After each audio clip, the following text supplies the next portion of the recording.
isa ang inyong host na si Miss Violet, Sis Violet. Pag-uusapan po natin ngayon ang ating sis. Ano nga ba ang sis? Student Information System. Pag sinabing sis, diyan nag-review ng grades, diyan nag-review ng pre-enrollment schedule, at diyan nag-i-enroll. Yay! May problema po tayo sa sis. Minsan hindi gumagana ang sis. Wait lang, may caller. Kring, kring, kring. Kring, kring, kring. Oh, hello!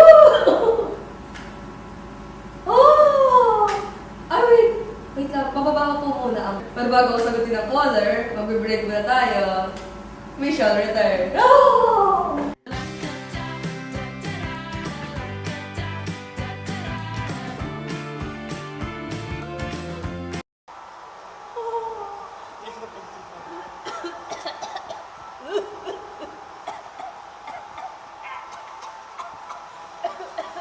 Warning, cigarette smoking is dangerous, sir.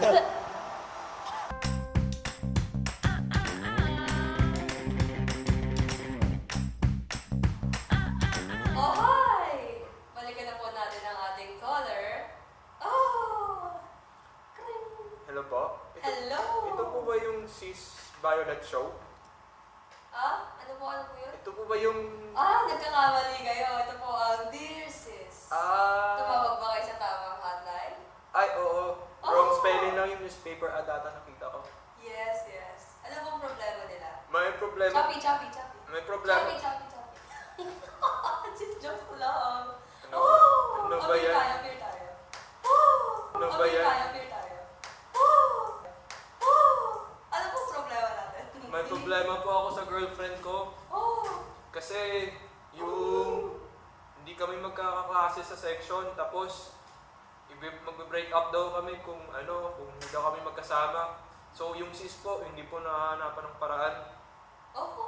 Ano po yung gagawin ko? Okay. Yung girlfriend mo, ilang years na kayo?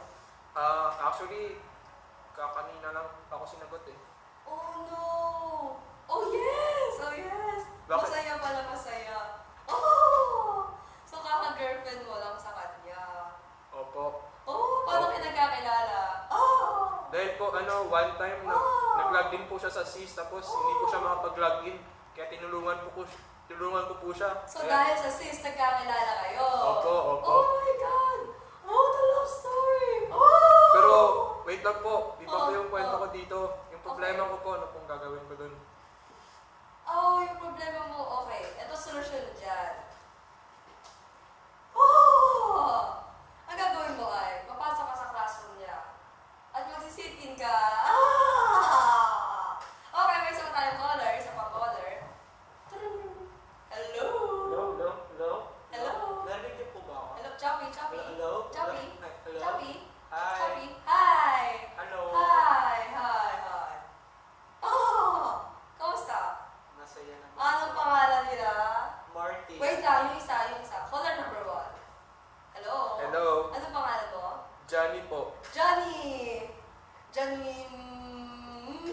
Caller number 2. Alam po. Anong pangalan nila? Martin po, Martin!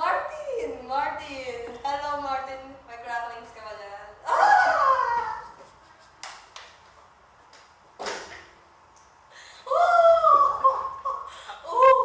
Okay, Martin. Anong problema, Martin? Di ko po kasi makita yung grades ko sa sis. Sa sis po. Martin, ang cute mo! Hindi mo makita yung grade mo na 5th? Oh my God!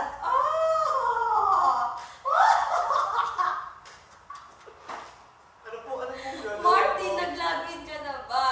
Di po ako makapasok eh. Hindi ka makapasok sa sis! Oh my God! Opo. Baka mali yung iyong password. And then, nag-change Minsan password kasi, na po. Martin, hindi mo kailangan pumatok sa sis. Minsan, nandun na talaga yan. Hindi mo na nakikita, nakapasok ka na pala, nakabuntis na. Ay, joke, nakapasok ka na pala. Ay, Sorry. well, hindi naman po. Ano yun, Martin? Wala. Chubby. Conservative po ako. Caller number 1, Johnny. Hello? Hi! Kayo pa ba ng girlfriend mo? Opo. Kaso, yun nga eh. Kasi Naku, kailangan mo mag-sit in. Hello po. Mag-sit in ka na Pwede lang. yung problema ko Hello? po muna. Hello? Hello? Hello po? Oh. Sino ba yung sa mong kausap? Okay, Johnny. Pag nag-break kayo ng girlfriend mo, pwede kayo ni Martin. Martin? Meet Hello, Johnny. Johnny, meet Martin. Ay po. Hello? Gusto ko po ng Okay, dito solusyon po kayo ngayon sa Dear Solution. Sis. Okay, magpakilala ka sa isa. Johnny. Oh no, wala na pala tayong time. Okay guys, caller number 1 and 2. Hello? Ganito kasi yan. Ako yung estudyante lang. Pwede mo bang isa-isa po? Wait lang po. Huwag niyo ako, patapusin niyo ako. Oh! Appear tayo. Oh! Okay. So, ganito kasi yan. Estudyante lamang ako at hindi kayo sa akin manghihingi ng solusyon. Sa second floor po kayo manghihingi ng solusyon. Hello? Sa registrar po. Hello? May last question Yun po lang ako. po yung time Hello po. natin. May last question po Okay, ako. last question. Bakit po kayo paikot-ikot sa upuan? Oh! Tanong pa ba yan? Oh! Okay, wala na po tayong time. Oh! Hirap na ako. Goodbye. May tanong po pala Hindi, ako. wala na. Goodbye na. Parang 20 minutes pa ito yung TV show nyo. Hindi. Caller number 3. Hello. Caller number 3. Akala ko po bababay na. Ay, oo nga, no? Caller number 1. Ay, ano ba yan, sis? Pumunta po kayo sa registrar's office. Bye-bye. Oh! Caller number 3. Hello po. Hello. Hello po. Hello. May Meow, problema meow, po meow. ako. Ano po yan? Kasi di po ako maka-enroll. Scholar po ako. Oh no! Meow, meow, meow. Meow. Meow. Meow. Meow, meow, meow. Yeah, so cute. You are so cute. Hindi ka maka-enroll pero scholar ka. Opo. Oh my gosh! Okay. Hindi ko Ang po- solusyon dyan ay i-drop mo ang iyong scholarship. Bakit po? Solve na! Goodbye, caller number 3. Bye. At yun lang po ang time natin for today. Wait lang. May time pa pala tayo mag-interview ng mga tao. We'll be right back.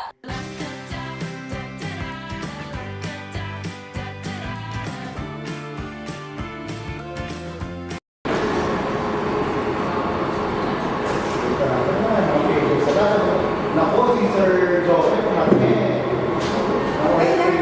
Hoy! Kanina, siya na yung pag-Martin. 9:30. Di ba kayo? Don't skip line.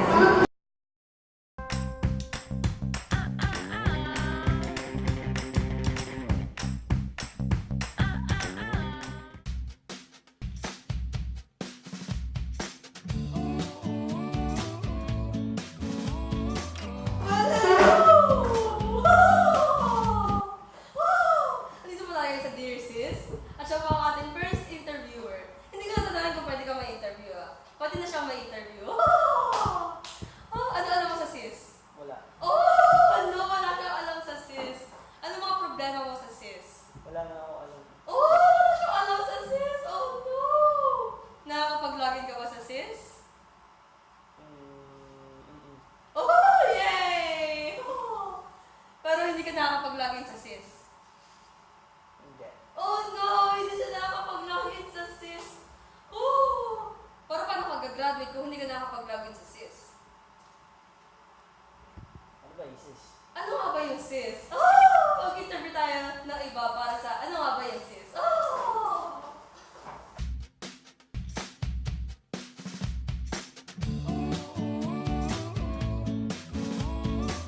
Well, hello! Hi! Hello! Magkatanong nga pala ako tungkol sa sis. Sige, go. Ano alam mo sa sis? Yung sis, yun yung nag-provide sa atin ng flowchart and Anong problema mo sa sis? sa encoding, lalo na. Bakit hindi ka nakakapag-encode? Oh no! Hindi siya nakakapag-encode. Nakakapag-enroll ka.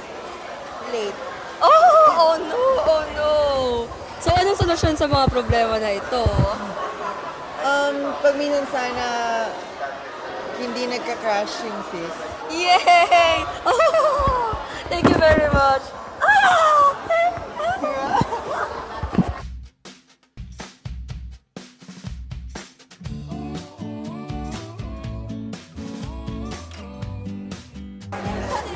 Oh, hello!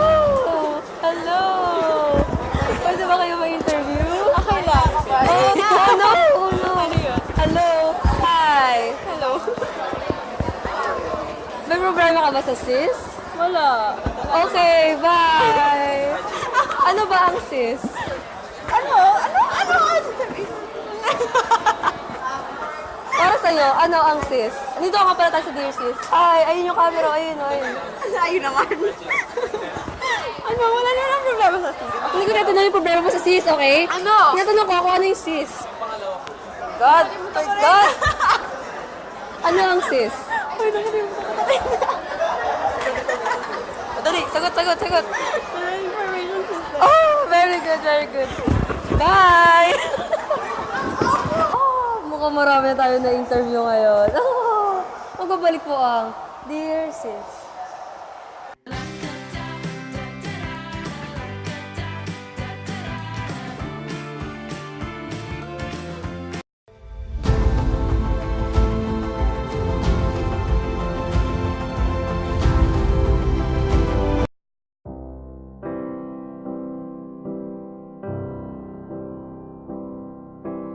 Wise men say only fools rush in, but I can't help falling in love with you. Oh, shall I stay? Would it be a sin? Oh, if I can't help falling in love with you.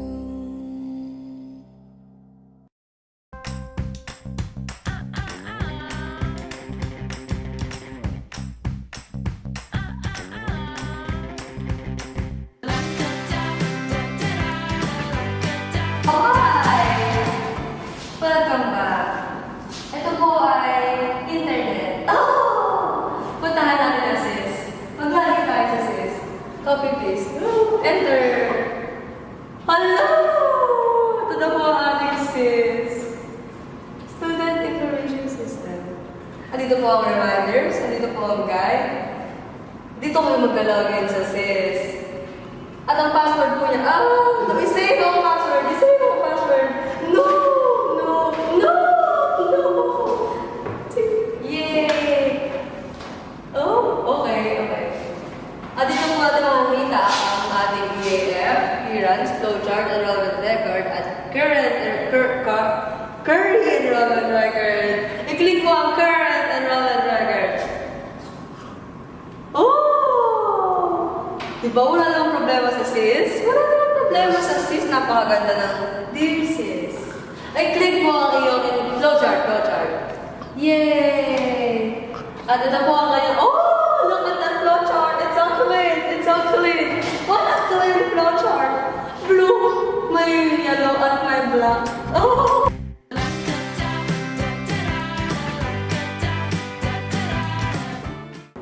Ano nga ba ang sis? Itanong natin sa expert. Oh!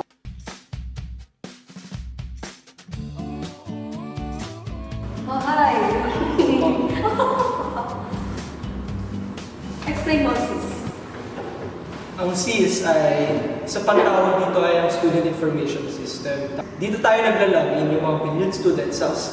Dito natin tinitingnan yung grades natin. Dito tayo nag-enlist at nag-encode. Tapos, ayun nga, yun yung pinaka-function ng SIS para sa mga pinilid students. Bakit Paki-explain further ang sis. Yung SIS ay, parang dinivide siya ng registrar's office na wherein, especially during enlistment, yung mga students, they will no longer need to fall in line sa second floor para to have their things approved. Sabi nga nila, they no longer need to go in line because there's already online. That's how SIS are supposed to be, work. Fortunately, there are things na breaches and na nangyayari. That's why students are really experiencing bad times with SIS. Yung SIS natin ay protected ng ITD. Yes, maprotektahan tayo ng ITD. So, paano tayo maproprotektahan ng ITD sa SIS natin? So, kailangan natin pumunta sa 9th floor, tapos kailangan natin mag-login, and after that, may makikita kayo na change password. Tapos after, napapalitan nyo yung password nyo, and then, pag napalitan nyo yung password nyo, mag-log out kayo, and you're good to go.